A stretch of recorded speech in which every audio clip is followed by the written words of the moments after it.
So let's go. So the first thing it would probably make sense to talk about is music, considering we just finished watching some Music, concerts. yeah, that's a subject that I enjoy, especially the music that I grew up with. Mhm. When you have the mic, try to have it like really close, and what's most important is that it's aiming at your face because it'll kind of only pick up sound that it's pointing at directly. Yeah, that's perfect. But yeah, sorry I didn't cut you off. The music you grew up with. Well, again, up in Puerto Rico, and music is a big part of the island. You go to Puerto Rico and you don't hear music, you're not in Puerto Rico. hmm That was one of the Always be staples. that way. That was so nice when I lived there. Especially when I was closer to the city, you would always hear music, just from people's houses, not from a club or anything. Just people blasting it, playing dominoes in the middle of the day. It's a big, It was lovely. big part of the culture.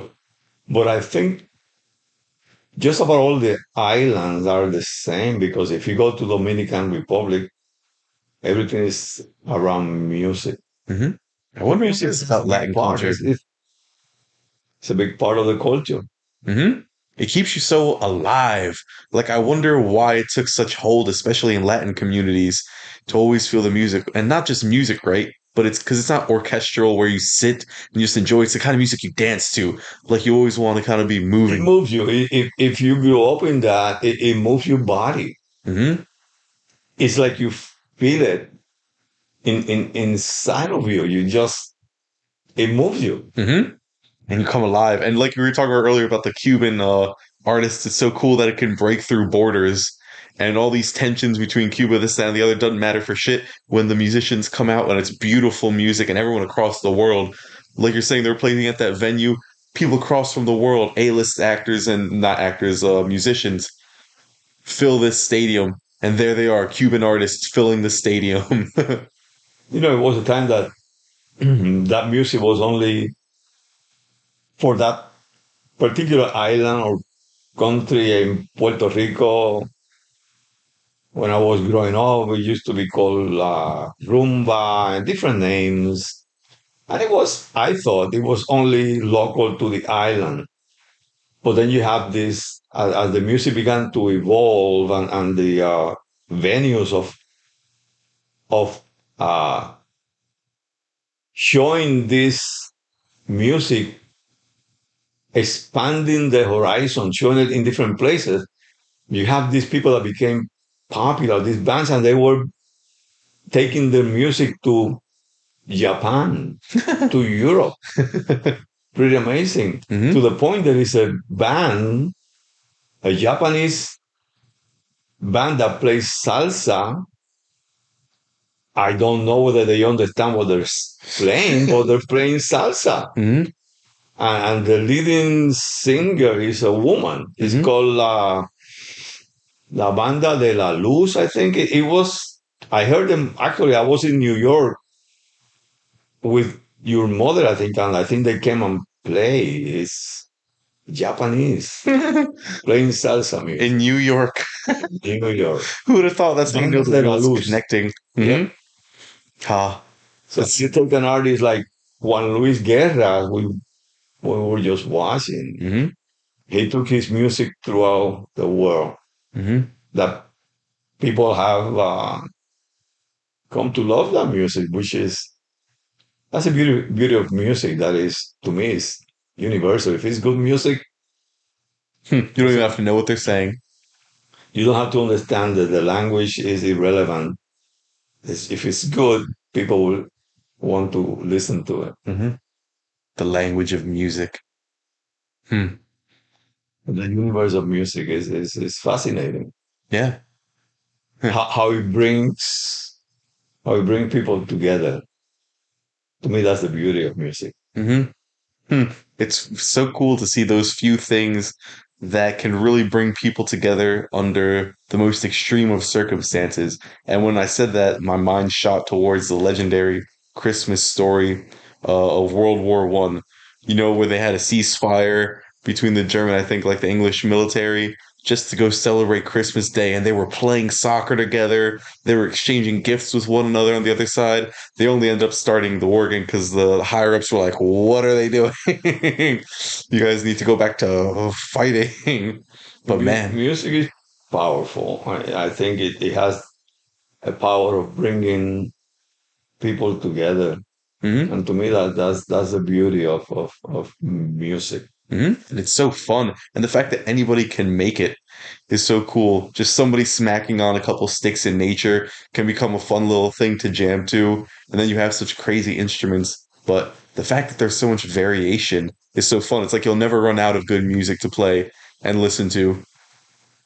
To me, one of the again lately, and I saw this by chance that watching on YouTube, and it's this song called Jerusalema. Hmm. This is a guy in Africa who wrote. The guy's a DJ, writes this song, Who never imagining what the fuck it's gonna become. and the guy is thinking, who do I give this song to that could really bring what I want to bring the message? Because there's a message in this. What is the message of the song? You know, I assume to do with it Jerusalem? has something to do with Jerusalem. Hmm. And I don't know all the reasons, but anyway, he found a woman that he knew and he asked her to come and let's try to put this song together. I want you to sing this song. Hmm. And what I find amazing is now this song from Africa that this guy wrote is being played throughout the world, and people are they have something called the Jerusalem challenge because now it's not just a song; it's a song and a dance Hmm. that And they played at Gianna's communion. Hmm. goes with, and you see people from Germany, from England, from Latin America, all over, from all different countries, all singing and dancing to this song. Again, power of music. Hmm. Man, I love seeing those sorts Fascinating. of things. Yeah, because now it's making me think about the Olympics. It's like there's another one of those things that can bring the world together. And even though they're all competing with one another, trying to best each other, it's not hateful. It's like we're all going to come here and just enjoy the magnificence of like sports at the highest level, like music, The, sports. the sad part of it is that you have taken the Olympic, all that spirit of competition, and you have brought politics into it. Yeah. Sadly enough, and that has taken away from that spirit, in my opinion. The joyful. So yeah, there was a lot of talk during China hosting the Winter Olympics. I didn't pay too much attention, but if you looked at the news from any angle for a second, they would often be talking about um, China, Uyghurs, protests for the. And it's strange. Like I wonder whether protesting it would be the appropriate move, or whether it would be better overall to still bring the world together. Like we all have our flaws, something like that, but let's still come together at least every now and then. This is a sacred time to look past all that wars, whatever. Just come together and play some. I don't know, play some sports. I agree. I agree. I think again, it's bigger than one country. It's bigger than one person. It's a whole. It's my goodness. You are taking this planet, bringing it together of all these countries that are competing. Hmm. That's bigger than one. Yeah, and it's so weird. Like I can see the argument for wanting to shut it down, to boycott it, kind of give China pressure to change the wrongs that it's doing. It's Well, politics. Is that they're shutting down the one country that other parts of the world are not agreeing with for whatever reason. yeah. Whether at some point it was South Africa because they had apartheid, Did they host the Olympics at some point? they wouldn't allow South Africa to come and participate because of their policy, because of the way that their country was being run, which is separating whites from blacks. And I hate to bring racism into this, but it's sad, but that was why they wouldn't be allowed to participate in the Was Olympics. that while Mandela was in prison? Right. I never heard about that before. Yeah. And I think we don't allow North Korea to participate in the Olympics. I could be wrong about that. I believe so. Yeah, they're not either. Again, it's another regime that is almost like an outcast because of the way that they treat their people. And It's weird that you wouldn't let North Korea, but you would let China in, considering they're so tied together. But that gets so weird. And there's almost a part of me that wants to put all those arguments aside and just focus on the sports. Like, can we just put that aside for a second? I don't know if that's right or wrong, but there is that part of me that's like, okay, all these big issues, just for a little bit. Let's unify the world and hmm. that would be the idea. And I think that has always been the idea. But nowadays, is politics is taking such a hold of the whole world that it's almost like taking the bigger part of that spirit, and they want to use that platform to show their whatever it is that they believe in. This is the place to show it because the whole world is going to be watching. And in a way, fair enough, right? Because you don't get many times to get the whole world looking at a problem. That's right. Hmm, a tough one. And it's weird because it's a tough one, but from my viewer perspective, it's like, I just want to see the sports. And maybe it's fucked up. No, I'm with you. I would just want to see the sports and keep politics out of it. Hmm. Wonder where the line between politics and like literally everything else that goes on in the country, where do you draw that line exactly? At laws specifically, at like politicians specifically? Because they seem so connected. I think now because the world has been made so small Hmm. through this new age of internet and all these ways of communicating that has made the world almost like a whole entity, because you could say something here and through the internet people in China will see it. Hmm. I mean, that wasn't the way it was when I was before the internet. I wonder if I'm ever gonna see, or we're ever gonna see a what like a one world government, one organizing head for all these countries. I don't think so. I mean, again, I could be wrong. Nobody knows what the future is going to bring. But I mean, as you see right now, every country is so. And I guess maybe that you as a country, you want to uh, keep that uh, being a sovereign country where, hey, this is our country and we are the ones that dictate how we want to run our country in whichever form of government is chosen, whether it's a democratic government like ours or where you have a strong man like in China or in Russia, and you won't allow others to say this is the way that you are going to be doing things.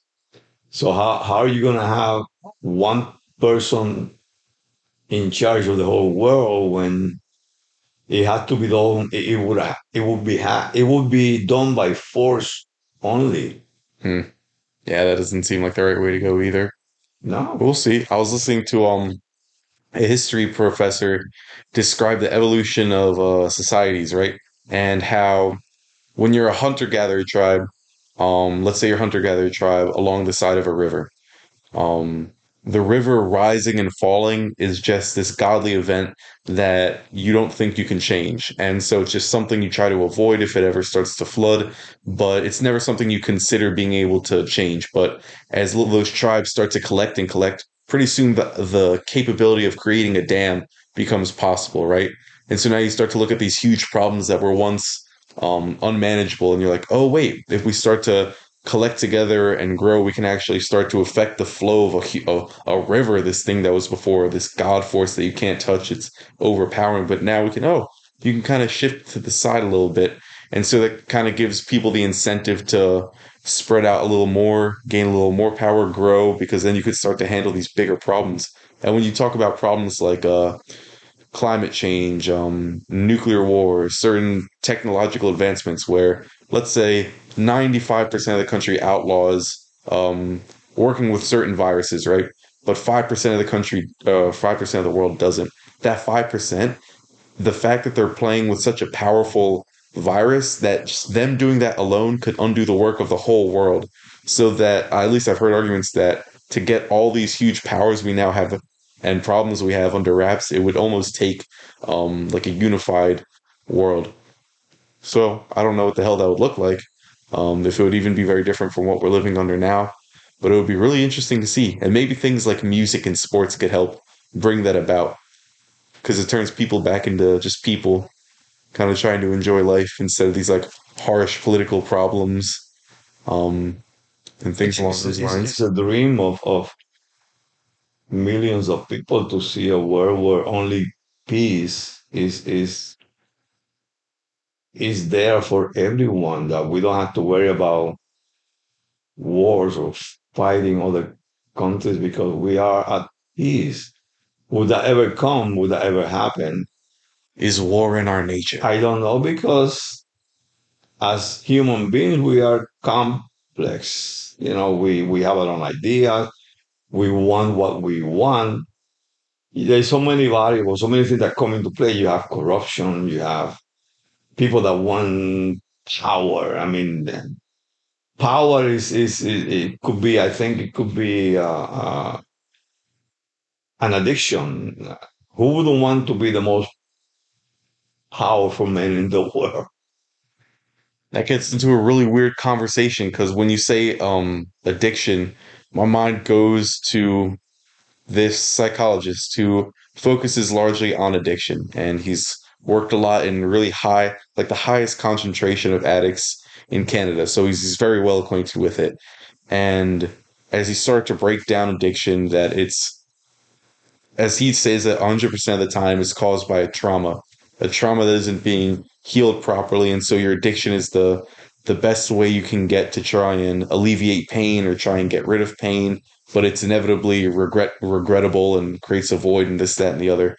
And he described a lot of the world leaders today as being traumatized in a way that they're addicted to that at least by his definition, the only way you could be addicted to power or really addicted to anything is because you have this pain, this void you're trying to cover up and salve over. And that kind of gets to this deeper question of why are we so bad at being happy nowadays? um, and that seems to be one of the staples of like the modern time. We have all this great power, right? We can blow up the whole world. We can start colonizing Mars and begin to start moving to other planets, clone animals, but it still seems so difficult to make people happy, feel good in a way that's worthwhile. And then maybe people have this power, like if I just have power to change things, I can change how I feel. But oh, you know the guy from Wolf of Wall Street?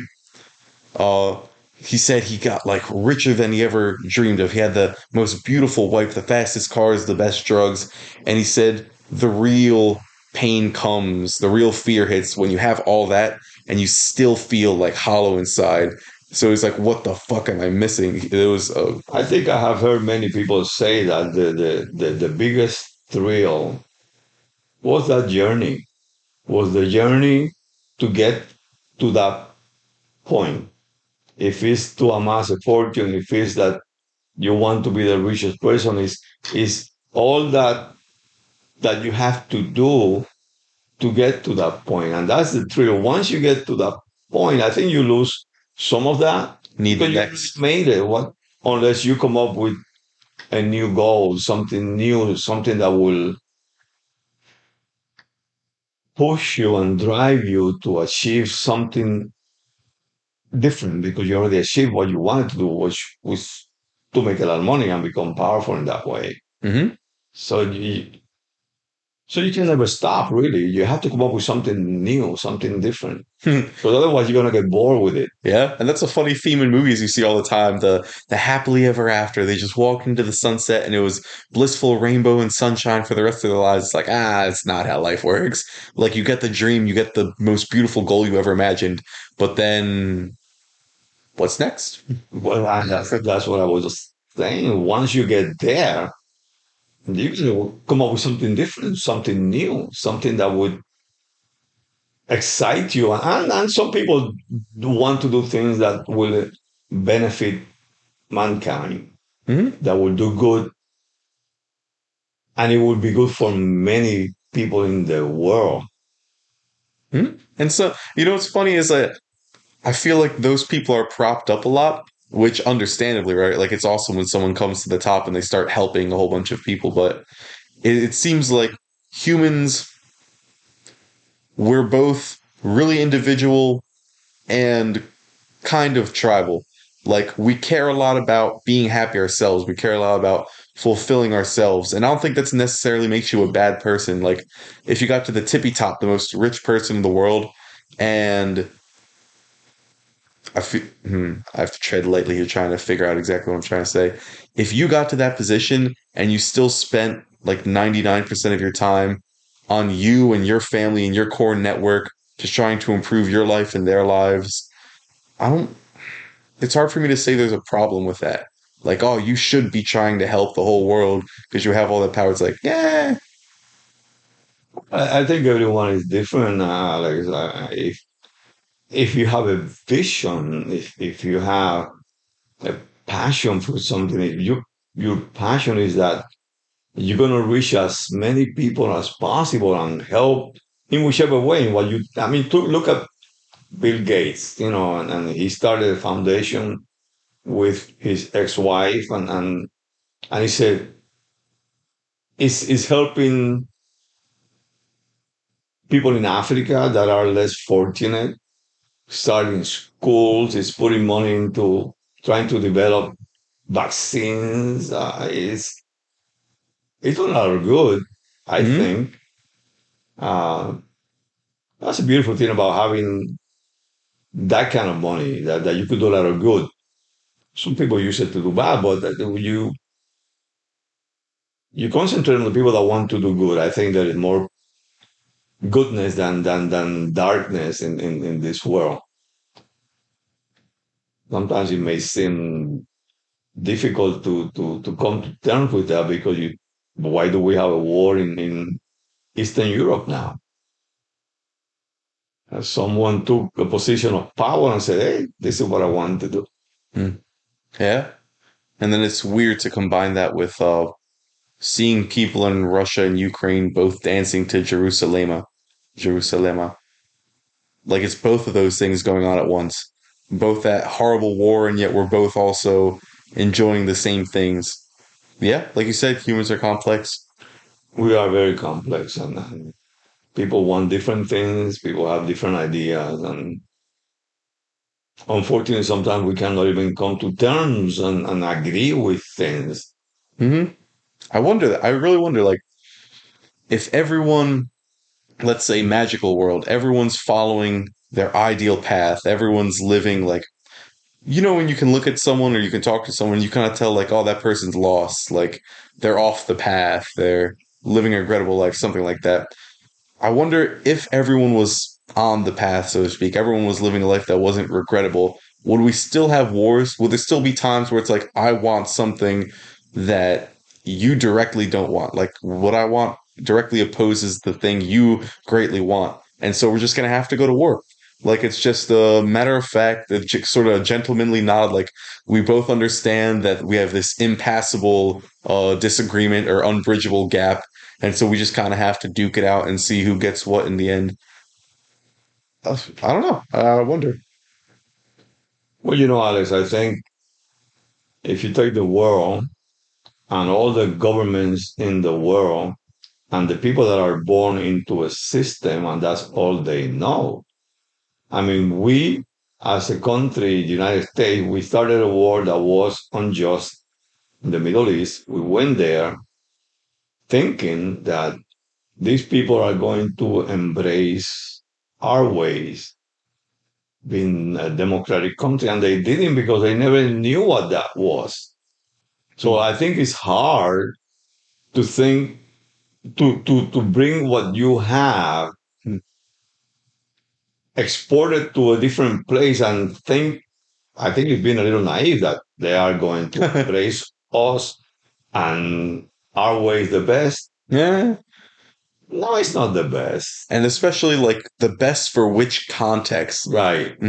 There's a great story from this guy Henry Rollins. He's a rock and roll star, but he does a lot of sort of charity work on his own time. And so he went to this third world country, I think Haiti, pretty soon after the earthquakes, and he asked his driver like, "I want to go to the ghettos." The driver, of course, said like, "No, that's like crazy. We're going to go to instead this vantage point where you can see the ghettos and you can look at it from a distance." They say, "Okay, fine."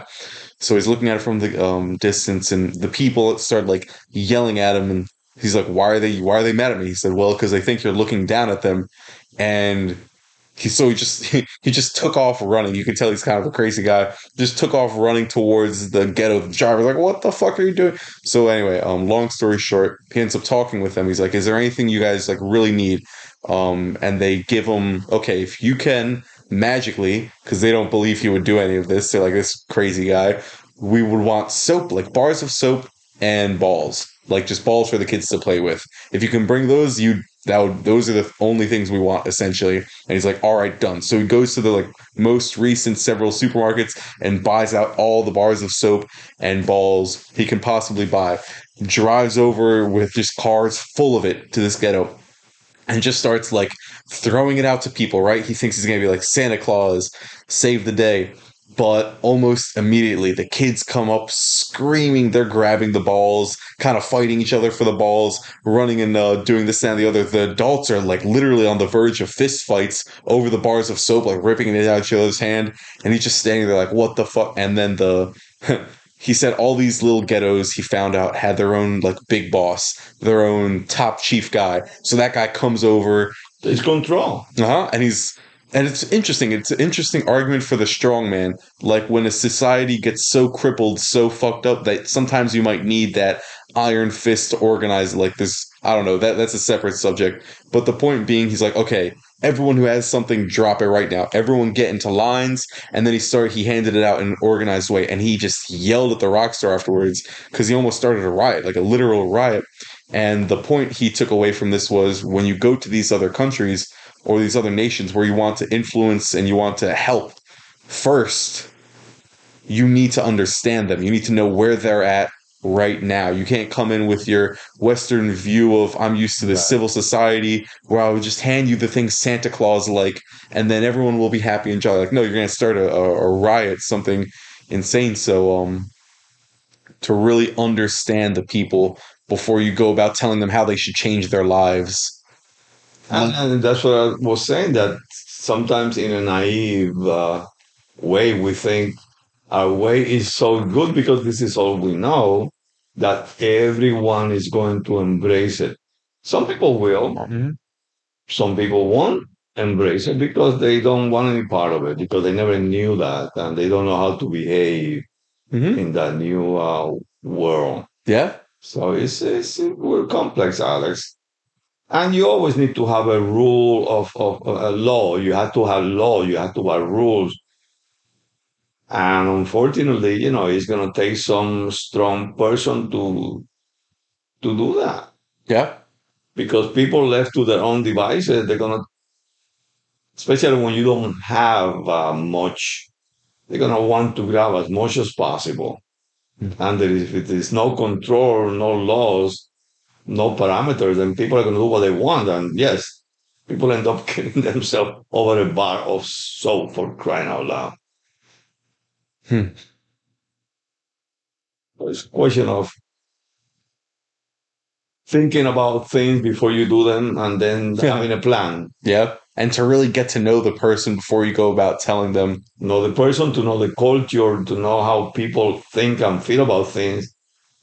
And then you'll be able to present them with these new ideas and Hmm? see how they. Like ease into it. Right. Because I was listening to a guy describe how he gained trust in Hinduism, how he started to gain trust in this religion, and he described it like someone gave you directions, right? Like you go a little bit here, oh, there's the sign they told me about. I turn there, now I trust them a little more. I keep going, there's the other sign they told me about, trust them more, yada yada, and eventually you reach the destination. You're like, oh, they were right. They gave me good direction, so to speak. And I feel like when you're introducing democracy or something like that to a nation, and you just try to force them like, no, you should just trust me outright. I have all the answers right from the get-go. I don't know. I imagine it has to be eased into there, if that's even the right way to go about it. But on a separate note for a second, regarding like this having to know the culture before you change it, I've heard so much that America is essentially a bunch of different countries in one. Like we're so huge. If you start to travel around, you'll start to notice a lot of these states are essentially like different countries operating together. And so it really makes me wonder. I don't know a lot of the cultures in America. A lot of them are foreign to me. And so when I wonder like what would actually be good solutions to these problems going around, it really strikes me that I don't know pretty much anything about who America like actually is down at the root level. Well, Alex, this country was formed by people from different parts of the world that came here, maybe looking for a better life. But all those people bring their own issues, their beliefs, their languages, until they learn, or their offsprings, they have children, they learn and they learn our language, and but if you take the older folks, they're going to be more comfortable being in their own little India, if it's India, Hmm. or Ukraine or Puerto Rico, or And that's I where, know the way things work. yeah, well, that's where they feel the most comfortable, Hmm. and so it's a mesh, it's a group of people that you have to bring them together, and eventually, yes, they'll come together, but the younger generation will. The older folks, it's hard for them to assimilate.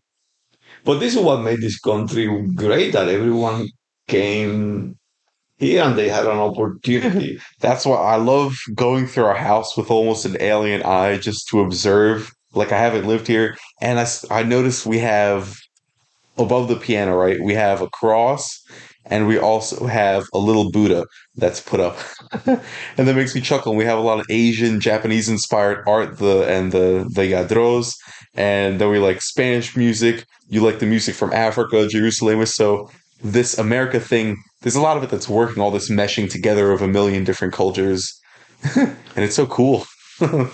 Well, it's a beautiful thing when you have an open mind, and you could begin to at least explore, right? All those differences. And I think we all bring what we like out of what we see, Hmm. and you identify with something, and you're going to probably embrace it. Something you see and say, this is not for me. I can't relate to it. Yeah, And and at that point, it's just to have the agreement to agree to disagree, where it's like, okay, you go do your thing, enjoy your thing, and I don't have to like it. I don't have to be a part of it. I don't have to enjoy it, but that's don't totally be fine. don't be insulted if I don't like it. Yeah, yeah, yeah, I love that when people can really reach that common ground where you're not hurting me. Do your thing. Do your thing. Unfortunately, it's easier said than done. There's a lot of people that will not want to be part of it, just because they're not open to new ideas, new things. I, for one, in many areas, I'm close because I like things a certain way, Hmm. and I believe in something that I did or been doing or been experiencing, and I stay. So I need to work hard myself. I need to work really hard to open up to new things, different things. Well, there's definitely a justification for wanting to keep doing the things that you know work, right? Because when it comes to experimenting and trying new things, you're gonna get a more failures, I would say, more things you don't want if you do that. just by the nature of testing and experimenting and trying new things. And it's it's strange. Like that definitely seems to be more in your nature. And I'm wondering, because this is just a big question for people in general, how much should people focus on strengthening their natural strengths, which for you, I assume would be like honing in on several things that I like, that I'm good at, and keep repeating. So I can see you more as like mastering a few realms where you're not jumping into a bunch of different realms that I'm kind of good at, and I'm always experimenting and trying new things. So it seems like your nature is built to be good at mastering several few things and keeping them running like for a long time. Um, and it's not clear to me how much you should focus on changing that nature, forcing yourself more onto the other side of the spectrum of the experimenter, the innovator, as opposed to the person who keeps things running the way they are and makes sure everything's like tip top shape. So yeah, just the age old question of how much to be myself and how much to change myself. It's a Context. question again. It's a question of having an open mind and an open heart to at least try new things. When you see new cultures and how they do things, at least don't be afraid to explore a little bit. And that's been one of my, can you call it a weakness, that sometimes I don't want to try. Mm-hmm. There's people that are willing to try just about anything. I admire that. Sometimes it doesn't work for me. Yeah, fair enough. There are times where I admire the person who's able to, because you always say you're like a creature of habit, of routine. Yeah, And there are times where most people are. I wouldn't be surprised because there is something very comforting, enjoyable in knowing, like having the day kind of planned out beforehand. And for me, sometimes it drives me crazy, but there's Mhm. also, I can tell there is pro to that sustainability. The the thing you know is gonna remain the same. I think it's good and it's bad. It's good that yes, I mean, and you're super organized, but then it could become boring because you're not creating Hmm. new things Yeah. because you're so comfortable with the old stuff, with the stuff that you have done over and over again, and you don't want to try new things or create new things. Mm-hmm. Listen, we are who we are, who we want to be. Some people have this creative mind and this energy that flows through them, and they come up with new things, whether it's new music, new dances, experimenting with food, coming up with new dishes. And you have to have people like Hmm. that have that spirit that say, hey, I want to build new things, invents, if you want to call it that. Afterward, people like me, I'd probably be a little boring because I want to stay with what's comfortable Hmm. and I think lately, and I have to say because maybe your mother is willing to try new things. I admire that in her. Hmm. I'm more reserved in being comfortable, maybe to a certain degree, being afraid of trying new things and not liking them or failing. And Hmm. I need to, even though at my age, I need to open up Yeah. to new things. Because that is the key, right? When we're talking about how much to change or how much to stay the same, like, is it working for you, right? And I feel like that's probably the biggest indicator of, okay, doing the same thing, it's getting me this result I don't want. So then I guess that's the marker of, okay, it's time to shake things up a little bit, try a couple new tests, right? But it's funny because when you're saying that, I feel like there's a good evolutionary justification for feeling the fear of trying these new things. Like when you talk about, I don't know, meeting a new group of people. To get dark for a second, the majority of Native Americans died from diseases because the Europeans came and they brought something that here's this new cool species of human. Let me go check them out. Oh shit! Within a couple weeks, my whole tribe is dead from this disease. I know. So there's a huge reason to feel this like hesitation to start experimenting and trying these new things because there really can be a danger to it sometimes to getting out of the comfort zone of the bubble. Obviously, not when you're trying like a new food in a restaurant. I think we all fear what we don't know, right? And that's where you have a sense of adventure and you're willing to try the unknown, uh, then you'll be able to see for yourself, hmm, this is something I would try again. Mm-hmm. I will do this again. Hmm. Uh, Again, that sense of adventure, that sense of being an explorer.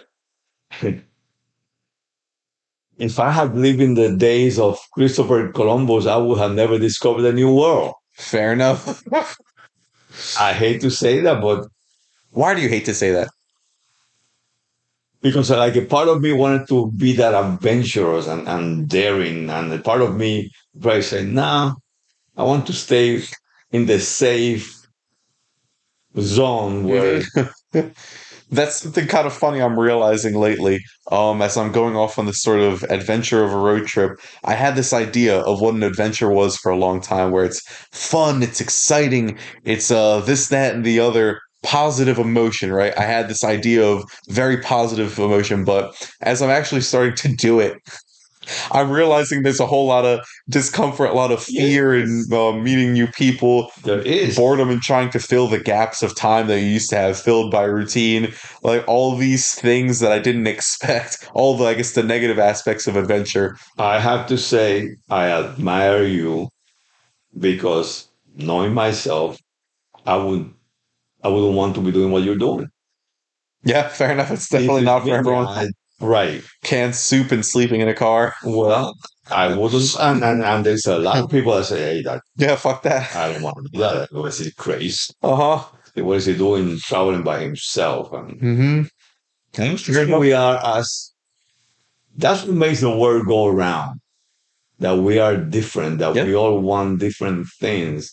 I think that's the way it should be. Yeah. And it's kind of funny that you and mom almost seem like the yin to each other's yang. Like mom, the more messy, creative side, you more the organized, repetitive, like the routine side, and it kind of balances each other out, right? Sometimes it does. Yeah. Sometimes it Sometimes it works headbutts. as well. Yeah, fair enough. Is we're human. That's who we Yeah. are. With our good side, with our flaws. Hmm. That's how we are. Yeah. And trying to be in harmony despite all that. Yes. So sometimes works, sometimes it does work. Yeah. And then the adventure that you are embarking right now is it takes a lot of discipline and determination to do what you're doing, Alex. The discipline I definitely am working on. It's because Yeah. there was a lot of hesitation in me growing up um to take on being disciplined because I used to have this idea of discipline where it sucks. Discipline is like ugh, drudgery, going to school every day, doing this work I hate, like, but I'm beginning to realize I'm like reintroducing the idea of discipline in my life where it's now something um it's like I'm introducing it at a slow enough rate where I can actually begin to see the joy of it, where I'm not pushing myself to a point of, fuck this, this is so uncomfortable now that I just don't want to do it anymore.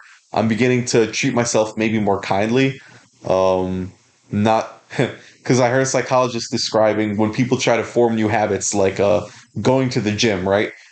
In January, you see a million people join the gym. The new year, new me. But a lot of them from the get go, they like whip themselves into action. Like, I'm going like 5 times a week for a month, like for the rest of my fucking life. Like, and then push it to the limit. They just scream and redline themselves, but they're burnt out in like 2 weeks. Like, that's not how humans work. You can't just command yourself to do these things and then you just immediately go do them. There's, a negotiation that sort of has to be had with yourself. You have to know your limits, like really humbly understand when you're pushing yourself too Well, far. the thing is that you won't know your limits until Till you reach them. you try things, and then you say, I could be good at this, but I don't want to be good at this. This is not for me. And you have to know that. And you have to know, hey, this is so important to me that I'm going to pursue it. And I'm going to do this until I conquer this, whatever that it may be. You know, uh, that's who we are, Alex, and that's the life. But I tell you, whatever you do in your life, you played a big role in it. It just doesn't all come by chance or luck. You just brought it to you, Hmm. good, bad, or indifferent. It's so weird for me to figure out where the limits of that are. The limits of how much can you affect your own life, their own quality of life, despite what's going on around you. Well, it's based on what decisions you make. You know, the decisions you make are going to have consequences, good or bad, in throughout your life.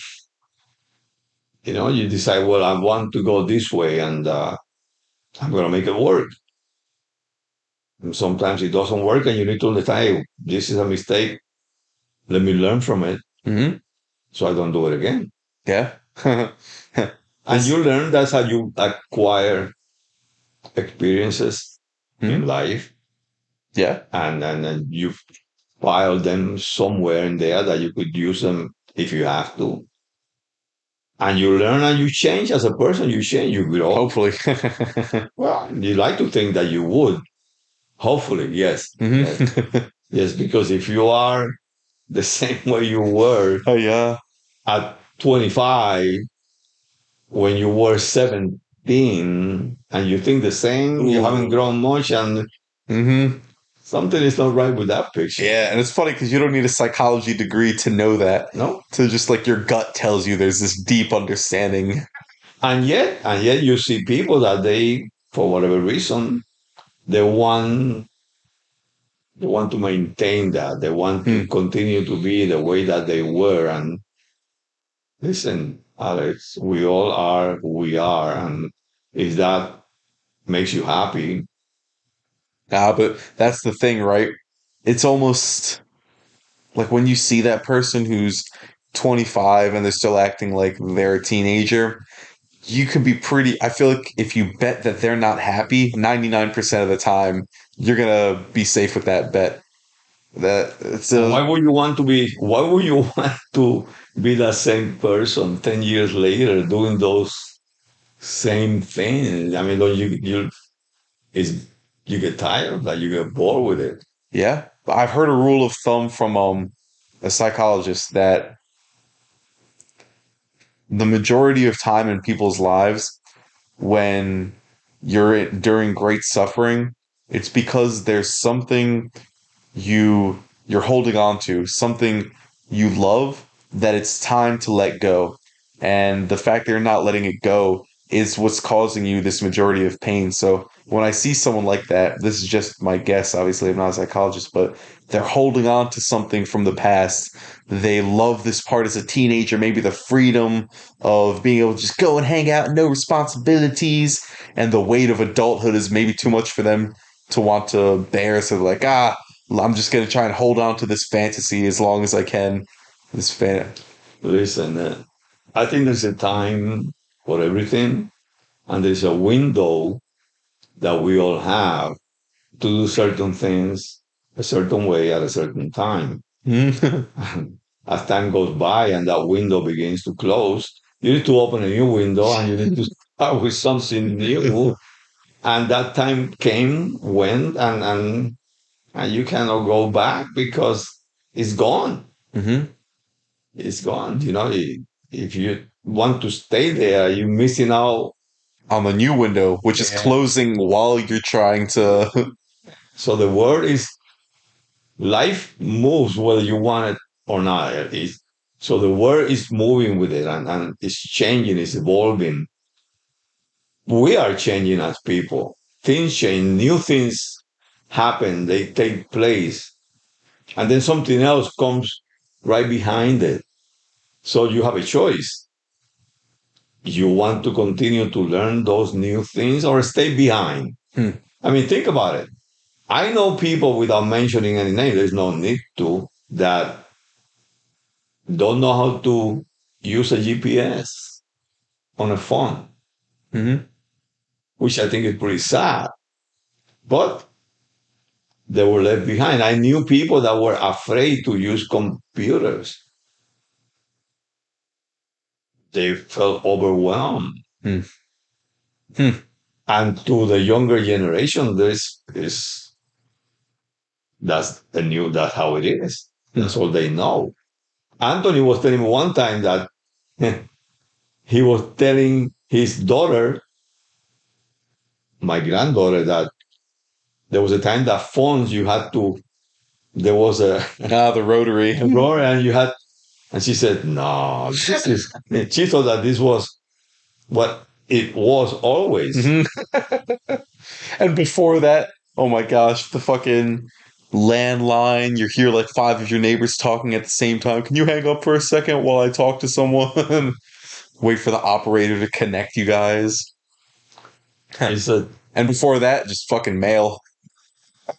Send it, attach it. Whoever attached mail to doves and trained it to get to the location. sending messages out. That's how you communicate it. Hmm. Now it's all easy and so handy. We have so much at hand. Some of it is good. Most of it is good.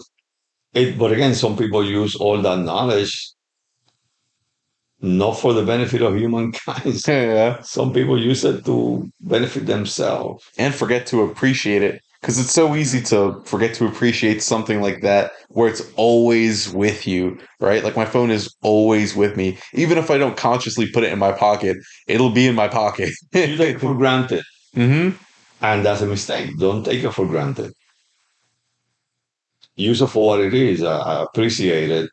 It's a great tool. Hmm. Oh, I love that. And I'm only starting to do this again recently because I had my whole spat of hardcore atheism, I'll call it, where I start to see a lot of the rituals as silly. But as I'm getting older, I recognize like saying a prayer before a meal, that's a really, it helps you live a good life. Like it really does. When you sit down before you eat, to really just say your thanks for having, like, dude, this is food. Do you know how many people have died and Appreciate it. killed for? Yeah. How many people don't even have it Yeah. every day, every night? And here I am having it every day and every night. And it's just, You take things for granted. We all do. We all do. mhm, And yes, I think it's a good thing to remind ourselves how fortunate we are. mhm, yeah. When there's many people in this world that don't have what we have. And you don't have to have a lot, but you have a certain comfort. Hey, I'm in a house. If it rains outside, I'm not getting wet. We have you can't see in the camera, but we have a fire going right now just for ambiance. We're not cold. We just, It looks good. yeah, it looks good. It's cool. It's just a nice background. Yeah, we made it, Dad. Listen, we're lucky, Alex. And again, it's good to remember that. Hmm. And sometimes we put so much emphasis. I have for can't deny that you have to make as much money as possible, and it is important. You have to have that comfort of saying, "Hey, I have enough to." Because you felt the opposite end of Right. the. Hmm. But yes, there's more things to life. Obviously, you could do with a lot less. We all could do with a lot less. But it's nothing wrong with having more. As long as you don't, because there's a to be spoiled, right? I feel like it is possible to be rich without being spoiled, and I think gratitude is definitely one of the big Well, pieces yeah, for doing that. yeah. Because it's funny how often you hear, when I hear foreign comedians making jokes about America, one of the consistent jokes they come to is you'll hear about this land, this wonderful land of America, the land of the beauty of prosperity. If you want to be the best at anything, like this is the place you go to be the best, surrounded by other people who are the best, and you risk it all, and you get here, and everybody hates everything. I hate, but I hate football. I hate sports. I hate my screen. I hate Democrats. I hate Republicans. I hate kneeling for the flag. I hate standing for the flag. I hate police. I hate Black Lives Matter. I hate just so much complaining and whining and hating of all these things. And it's funny because I'll see that in myself. I'll use my phone, and if it lags for like a split second, it's like, this piece of shit. Like want to throw it and get. Spoil, Mm. we get spoiled, and it's easy to complain about all those things when you have them, when they're available to you. When even if you don't have them, you know that if you do certain things, you can get them. And I Hmm. don't think you will realize how fortunate we are until a lot of those things are taken away from you. That's why I think fasting is a useful thing to do from time to time. Not all the time, right? Because it's obviously quite unpleasant. But to fast, not just with food, but fast with my phone, with really any of my luxuries. Take a little bit of time just to remind yourself what it's like to live without those things. And it could just be an hour in a day where you just don't touch your phone or any screen, and then you go back to it and you're like, oh my God, it helps you appreciate. I think it's a healthy approach. I never thought of it that way, but I think it is. I agree with that. Mhm. I see. Just deny yourself a little bit for a certain amount of time, and then you maybe appreciate it much more when you have access Oh to my it. God, food tastes so much better when you just wait a little bit to eat. And And you have tasted that yourself, traveling yeah. throughout the country alone. But nothing compares to Puerto Rico oatmeal after oatmeal after oatmeal. That wasn't fasting, I was just As eating. you were studying. So these high boundaries that I don't even think that you want to go back there again and do those things. I was having Can you dreams do them? about Yes. vegetables. Yeah. You know you can. You did it. Do you want to do it again? Hmm. I don't think so. I could maybe not that exactly, but some similar thing in the future I could see myself doing with more variety in food, preferably. But every now and then Well, the to. question is, do you have to? Mhm. Or why do it if you don't have? Hmm. That's something that only you have the answer to that. Mhm. Maybe for a bit of that fasting from time to time, but generally speaking, yeah, I would prefer a balanced meal where you don't feel like a leaden ball. But yeah, oh yeah, I can't wait to go back to Puerto Rico. It was so nice to see how family treated me when I was there for people that I never met before. Good people, kind people, Hmm. ready to do anything for someone that they just met, but because you're family. Hmm. Hmm.